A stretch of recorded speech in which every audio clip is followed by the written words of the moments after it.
The moment the prison gate clanged shut behind me on November 12, 2025, I already knew one thing, with absolute certainty. They thought I was broken. They were wrong. 3 years, 4 months, 17 days in a concrete coffin called Otisville had carved away the soft parts, the trusting smile, the easy laugh, the man who believed brotherhood and marriage vows meant something more than convenient lies. What walked out that gate wasn't Ryan Hale anymore. It was something colder, sharper, patient as rust. I had $50 in gate money, a cheap suit that smelled like mothballs and regret, and the name of one man who owed Frank Malone a favor. That was enough. Because revenge doesn't need money. It needs time, silence, and the willingness to become the monster they created. I hailed a cab with the last of the cash, gave the driver an address in Jersey City, and watched the upstate trees give way to the gray smear of the turnpike. My phone, new burner, no context yet, was silent in my pocket. No welcome home texts, no wife's tears, no best friend's apology. Just the low hum of tires on asphalt and the memory of Elena's voice the day they dragged me away in cuffs. I never saw this coming, Ryan. I'm so sorry. She'd said it on camera for CNN. Perfect tears. Perfect lighting. Perfect performance. I almost believed her. Almost. The cab dropped me in front of a rundown brick walk-up that smelled of curry and mildew. I paid the driver, climbed 3 flights of stairs that groaned under my boots, and knocked twice on apartment 3C. The door opened 6 inches. A face I didn't know, late 40s, scarred cheek, eyes like chipped obsidian, stared back. "Ruiz sent you?" I asked. He didn't answer, just stepped aside. Inside, bare bulb, folding table laptop already open to a dark web forum. No small talk, he slid a manila envelope across the table. New passport, social security number, birth certificate. Ryan Blackwell, born Austin, Texas, 1987. Clean as fresh snow. 2.4 mil waiting in a numbered account in Nevis, he said, voice flat. Frank said you'd know what to do with it.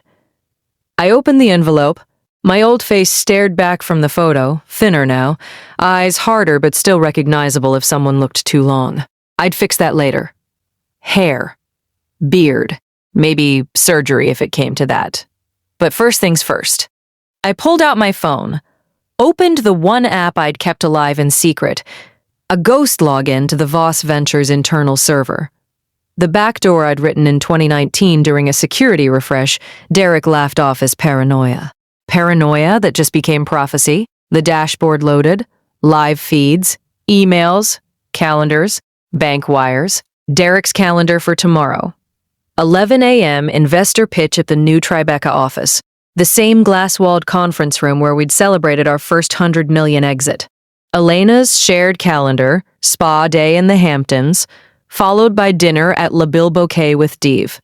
DV, my best man, my co-founder, my executioner. I closed the laptop slowly. The man watched me. You good? I met his eyes. Better than good. He nodded once. Frank said you'd say that. I stood, envelope in hand. Where to now? He asked. Home, I said. He raised an eyebrow. Thought home burned down. It did. I smiled, small, cold, the first real one in years. That's why I'm going back to light the match. The door clicked shut behind me. Outside, the November wind tasted like diesel and possibility. 3 years ago, they buried me alive. Tomorrow, I start digging them out. One calculated, merciless piece at a time. And when the headlines scream again, this time with Derek's face on every screen, Elena's tears real instead of rehearsed, they'll finally understand some men come back worse. And some debts get paid in full, with interest. Welcome to the rest of the story. The rooftop of the Peninsula, New York, pulsed like the heartbeat of the city itself that crisp October evening in 2002. Ryan Hale stood at the edge of the terrace, crystal tumbler of Macallan in hand, staring out over the glittering grid of Manhattan. 40 stories below, yellow taxis snaked through traffic like blood cells in a vein. At 38, Ryan had it all. The penthouse in Tribeca, the Gulf Stream on standby at Teterboro, The wife who turned heads in every room she entered. Another 100 mil closed before dessert. Derek Voss said, clapping him on the back with that $1,000,000 grin. Derek was the golden boy. Tall, sun-kissed from weekends in the Hamptons, always in Tom Ford. They'd started Hale Voss Ventures right out of Wharton. Two hungry kids from nowhere who'd turned a dorm room idea into a unicorn factory. Biotech, fintech, AI, whatever the next big thing was, they owned it first. Elena slipped her arm through Ryan's. Her perfume? Something French and expensive, mixing with the night air. "My husband, the closer," she whispered, lips brushing his ear. Her dark hair spilled over a backless red dress that cost more than most people's cars. They'd been married 8 years, no kids yet. Timing, she always said. But the spark was still there. Or so Ryan thought. The party was their victory lap. Investors from Dubai to Silicon Valley had flown in for the announcement. Hale Voss had just inked a 9-figure deal with a gene-editing startup that was going to cure cancer, or make them all richer than God. Whichever came first. Champagne flowed. Laughter echoed off the glass railing. Ryan raised his glass. "To the brothers who built this? Derek, you magnificent bastard. We did it." Derek laughed, eyes twinkling. "Couldn't have done it without you, Rye. You're the brains. I'm just the pretty face." They clinked. The crowd cheered. If Ryan had looked closer that night, he might have noticed the way Derek's hand lingered a second too long on Elena's waist when he hugged her goodbye, or the way Elena's smile didn't quite reach her eyes when she toasted forever. But Ryan Hale didn't look closer. He was too busy living the American dream. 3 weeks later, the dream exploded. Ryan was in the middle of a board meeting on the 42nd floor of their Midtown Tower when the doors burst open. 6 FBI agents in windbreakers, guns drawn, badges flashing. "Ryan Hale, you're under arrest for wire fraud, securities violations, and embezzlement." The room went dead silent. Derek stood frozen at the head of the table, face pale. Elena wasn't there. She was supposedly at a charity lunch. "What the hell is this?" Ryan demanded, heart slamming against his ribs. The lead agent, Special Agent Ramirez, slapped cuffs on him so hard the metal bit into bone. "Evidence doesn't lie, Mr. Hale. Offshore accounts in your name. Forged board resolutions. 300 million siphoned over 2 years. Your signatures everywhere." Ryan's mind reeled. "I never..." But the documents were already sliding across the table. His signature. His passwords, transfers to shell companies in the Caymans. It was airtight. Derek stepped forward, voice cracking with perfect fake concern. "Rye, how could you? We trusted you." The betrayal hit harder than the cuffs. Ryan locked eyes with his best friend, the man who'd been best man at his wedding, the man who'd cried with him when his mother died. Derek's expression was pure shock. Too pure. In the chaos, as they marched him out past stunned employees filming on phones, Ryan caught one glimpse through the glass wall. Elena standing in the lobby downstairs, watching. She didn't look surprised. She looked relieved. The ride to the Metropolitan Correctional Center was a blur of sirens and regret. By evening, every news outlet in America had the headline, "Venture capital kingpin Ryan Hale arrested in $300 million fraud." His lawyer called it a slam dunk for the prosecution. Bail was denied. That night, alone in a concrete box that smelled of bleach and fear, Ryan stared at the ceiling and whispered the only thing that made sense. "They set me up." Federal prison in Otisville, upstate New York, wasn't Shawshank. It was worse because it was real. 3 years. That's what the judge gave him after the plea deal his court-appointed lawyer begged him to take. "The evidence is overwhelming, Mr. Hale. Fight it, and you're looking at 20. Ryan took the deal. He had no choice. His assets were frozen, his reputation vaporized. Derek and Elena were already spinning the narrative. Poor Derek betrayed by his greedy partner. The firm rebranded Voss Ventures. Elena filed for divorce from prison. Inside, Ryan learned fast. First rule, keep your mouth shut. Second rule, watch your back. His cellmate was Frank the Ghost Malone, a grizzled 68-year-old who'd once run a hedge fund until he got caught cooking books in the 90s. Frank had done 15 years and come out smarter. You got the look of a man who got knifed by his own blood, Frank said one night over lukewarm meatloaf. Wife and best friend?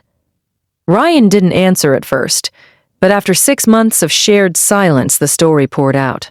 Frank listened, then smiled with missing teeth. They didn't just steal your money, kid. They stole your life.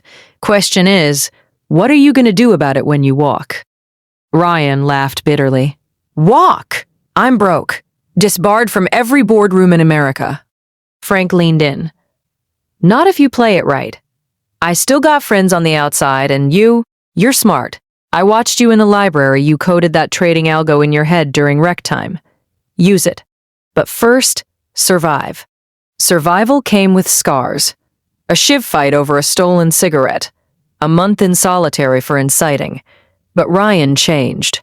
He bulked up in the weight room, learned to read people like balance sheets, and memorized every detail Frank taught him about offshore banking, digital footprints, and how the rich really hide money. Most important lesson? Patience. On the day of his release, November 12th, 2025, Frank slipped him a scrap of paper with a single phone number. Call this when you're out. Ghost protocol. He'll get you what you need. Ryan stepped through the gates into a cold drizzle. No one waited for him. No car. Just a plastic bag with his old suit and $50 gate money. He smiled for the first time in 3 years. Game on. 2 weeks later, Ryan Hale was dead. Officially, anyway. Using Frank's contact, a burned-out former NSA guy named Ruiz. He got new papers. Ryan Blackwell, Texas native. Clean record. A small offshore account he'd secretly seeded years earlier, a paranoid habit from his Wharton days, had grown to $2.4 million. Enough to start. He rented a nondescript apartment in Jersey City, under the new name, and went to work. First move, reconnaissance. He hired a private investigator, ex-cop named Carla Ruiz, no relation to the hacker's small world, who looked like she could bench press a Suburban. Carla delivered the file in a Queen's diner over black coffee. Derek Voss is living large, she said, sliding photos across the table. Derek in the Hamptons mansion that used to be Ryan's. Elena on his arm, diamond the size of a golf ball. Voss Ventures now valued at $4.2 billion after the recovery narrative. Derek had sold the cancer cure startup for triple what Ryan negotiated. Carla tapped another photo. Elena's not happy, though. Separate bedrooms. Derek's got a side piece, a 24-year-old influencer named Kayla. Elena's been seen crying in her Bentley more than once. Ryan studied the pictures. Chest tight. Elena still looked like the woman he'd loved, but the eyes were colder. Anything else? Carla smirked. Your old company's systems still have that back door you coded in 2019. The one you told no one about. I found it in 5 minutes. Derek's too arrogant to audit properly. Ryan's pulse quickened. The back door. He'd installed it as an emergency admin override during a security scare. Never told Derek because, well, trust only goes so far. Get me remote access, he said, quietly. Carla raised an eyebrow. This is revenge, not a movie. You get caught, I don't know you. I won't get caught. That night, alone in his apartment, Ryan cracked open a laptop and slipped into Voss Ventures' servers like a ghost in a machine. He didn't steal money. Not yet. He just watched. Read every email, every text synced to the cloud. He learned Derek was about to close a $1.2 billion Series C for a defense tech startup. Elena was planning a rebranding trip to Mykonos with girlfriends, and Derek had a gambling problem. $800,000 in markers at a private club in Atlantic City. Ryan leaned back, the glow of the screen painting his face blue. Time to make them bleed. The revenge started small. Surgical. First, the defense tech deal. Ryan used the back door to leak just enough proprietary code to a competitor in Silicon Valley. Anonymously, of course. The deal collapsed overnight. Derek lost $47 million in committed capital and looked like an idiot on CNBC. Next, the gambling debt. Ryan bought the markers through a shell company and called them due. Derek got a polite visit from 2 very large men in suits. He paid, but it drained his personal liquidity. Elena was next. Ryan created a fake Instagram account as Kayla's biggest fan and started DMing the influencer. Within weeks, Kayla posted a subtle story tagging Derek at a club. Clearly not business. Elena saw it. The fight that followed was legendary. Carla's bug in their home security system captured every scream. Ryan listened to the recording once, twice, then deleted it. The pain in Elena's voice almost got to him. Almost. He sent her an anonymous bouquet of white roses. Her favorite, with a card that read, "He's not who you think. Neither was I." Paranoia set in. Derek hired extra security. Elena started drinking. Ryan watched it all from his Jersey apartment, sipping coffee and remembering Frank's words, "Make them feel the knife turning every single day." Chapter 6. The Web Tightens. He flew to Austin under his new name. Old Texas roots made the cover perfect, and met with a group of disgruntled former Voss Ventures employees Carla had found. They hated Derek for the same reason Ryan did. Broken promises, stolen bonuses, NDAs that silenced them. Together, they fed the SEC a fresh tip, anonymous whistleblower package with just enough proof from the back door to reopen the fraud investigation. Not on Ryan. On Derek. The feds raided Voss Ventures again. This time, the headlines screamed, "Lightning strikes twice. New evidence in Voss Ventures scandal. Derek's stock tanked 40% in one day." Investors pulled out. Banks called loans. Elena called Ryan's old number one night, drunk and crying. He let it go to voicemail. "Ryan, if you're out there, I made a mistake. He promised me everything. I was stupid. Please, I still love you." Ryan deleted it, but he saved the audio file. Insurance. Derek started cracking. Ryan arranged a chance meeting at a charity gala in the Hamptons. New face, new suit, new story. He was Ryan Blackwell, tech consultant from Austin. Derek, desperate for new capital, cornered him at the bar. "You look familiar, man." Derek slurred after 3 scotches. Ryan smiled coldly. "Funny, I get that a lot." They talked business. Ryan dropped hints about a groundbreaking AI fund with $500 million ready to deploy. Derek bit like a starving shark. Over the next month, Ryan strung him along. Meetings in Manhattan, dinners in Soho, even a weekend in Aspen, all while quietly siphoning Derek's remaining clients through back channels. Elena showed up at one dinner, uninvited. She froze when she saw him. "Ryan?" she whispered when Derek stepped away. He didn't deny it, just looked at her with eyes that had seen Otisville. "Surprise?" She started to cry. He let her. Then he leaned in close. "You chose wrong, Elena. Now watch what happens when the wrong man gets even." She begged him to stop, offered to leave Derek, offered anything. Ryan just smiled. Too late. The House of Cards. The final phase was beautiful in its cruelty. Ryan triggered the back door one last time. Every dirty deal Derek had ever done, every bribe, every offshore transfer, every affair documented in emails, appeared on the desk of every major investor, reporter, and federal prosecutor in America. Simultaneously, Carla leaked the Kayla sex tapes, obtained legally through a scorned assistant, to Page 6. Derek's empire imploded in 48 hours. Stock worth 0. Arrest warrant issued. The Hamptons mansion seized. Elena called again. This time, Ryan answered. "Help me," she sobbed. "He's going to kill me. He knows I helped set you up." Ryan's voice was ice. "You helped bury me alive. Live with it." He hung up. Derek found him in the same Tribeca penthouse Derek had stolen. Ryan had bought it back at auction the week before. Derek burst through the door, eyes wild, gun in hand. "You son of a bitch! I know it's you." Ryan sat on the couch calm, a single glass of Macallan waiting. "Took you long enough." Derek raised the gun. "I'll kill you." "You already did," Ryan said softly. 3 years in hell, but I came back stronger.